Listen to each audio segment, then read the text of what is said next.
Hello internet and welcome back to the most inquisitive channel on YouTube, Life's Biggest Questions. The place where we hypothetically pit the fiercest, the meanest, the most grotesque of all fictional behemoths against each other in a bid to find the ultimate winner. Well, in theory, anyway. What's going on, guys? As per usual, I'll be your disembodied floating voice, Jack Finch, as we thank our lucky stars that we don't own a sea view apartment, buy ourselves a one-way ticket all the way to the Arctic Circle while we wait for this whole thing to blow over, as we suspiciously ask the question, what if Cthulhu fought Godzilla?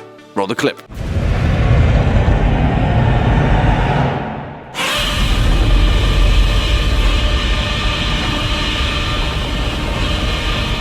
Now, there's a lot of exposition here that could potentially hinder our results, the majority of which come down to which varying fictional versions of both Godzilla and Cthulhu that we present. In most scenarios, both Godzilla and Cthulhu are such vastly opposing entities that they'd probably never even notice each other's presence.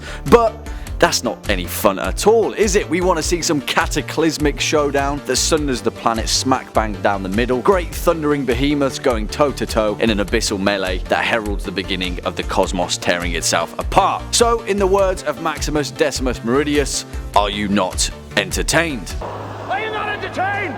Before we plunge into that bizarre kettle of fish though, you know how it is by now, guys. If you're a fan of this video, Godzilla, the Lovecraftian mythos, or just Life's Biggest Questions in general, then please be a dear and hit that thumbs up button as well as that subscribe bell so you can stay up to date with our latest and greatest uploads. If you've got a big question that you just can't keep to yourself, then please spit it out in the comment box down below. On with the show. Our boy Cthulhu, the sleeper of R'lyeh, the high priest of the great old ones, is a fictional cosmic entity created by the grandfather of science fiction horror himself, Howard Phillips Lovecraft. And since his first inky inception in 1928's The Call of Cthulhu, he's been so prevalent in modern culture that you'll even find his tumultuous tendrils painted on a children's lunchbox. But that's no grand feat compared to the god of destruction, the king of the monsters himself, Godzilla, who's no stranger to the artistic immortalization of Tupperware.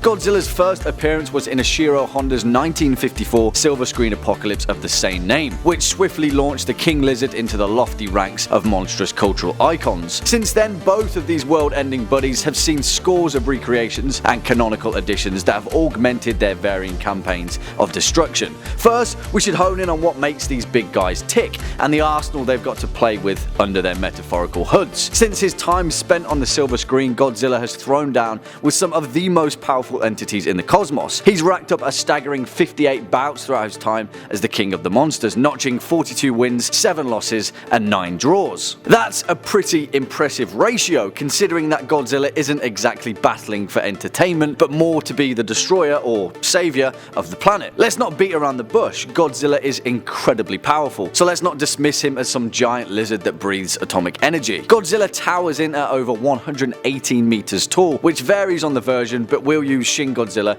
as a benchmark, and weighs in at a staggering 100,000 tons. Just his heart measures 60 feet across and weighs 100 tons, pumping 530,000 gallons of blood around his enormous frame. He's resistant to nuclear blasts and all manner of humanity's modern weaponry, and he can bring the world's greatest armies to their knees with a mere belch. Godzilla's most iconic means of destruction is his trademark atomic breath, which, while it sounds like a grotesque cloud of miasma, is actually a highly concentrated beam attack of unbridled atomic energy that can level entire cities without breaking a sweat. Combine that with his spiral heat ray, his nuclear pulse, and his nigh immortal durability, and Godzilla is looking like quite the contender in this hypothetical bout. In fact, in the Godzilla in Hell storyline, a comic miniseries released in 2015, Godzilla himself marches into hell and annihilates Satan, and to bring his point home, he even brings down the big guy upstairs. Forget that though, because Godzilla has even killed Zeus, the father of the Greek pantheon, so as far as gods go,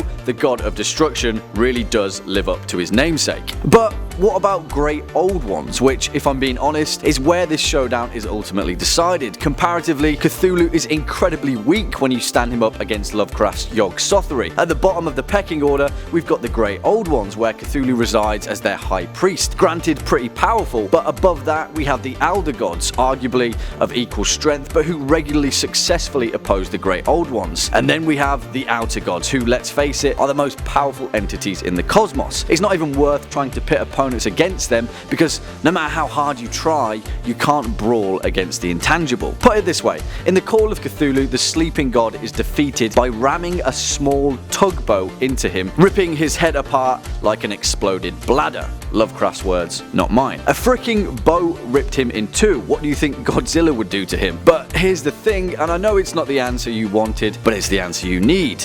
In his house at R'lyeh, dead Cthulhu waits dreaming. It doesn't matter what you do to him, sleeping or semi-awake, Cthulhu can only and will only bring destruction when the stars are correctly aligned. Even if he's defeated, he'll regenerate or be rebirthed by his daughter wife Cthulhu. Godzilla wins this battle hands down. The king of the monsters is just far too powerful, even compared to the majority of the Cthulhu mythos. But it'd be like watching a rabid dog tear apart a fluffy new pillow that also happens to constantly regenerate itself in an eternal cycle of abyssal slumber. Yeah, that's an image that I'll just let you ponder on. Let that sink in. Unfortunately, folks, that's all we've got time for in today's video. Cheers for sticking around all the way to the end. If you're a fan of this video, then please be a dear and hit that thumbs up button, as well as that subscribe bell so you can stay up to date with our latest and greatest uploads. To continue on with your questioning binge, please feel free to hit that playlist floating shortly above. As always, I've been your host, Jack Finch. You've been watching Life's Biggest Questions, and until next time, you take it easy.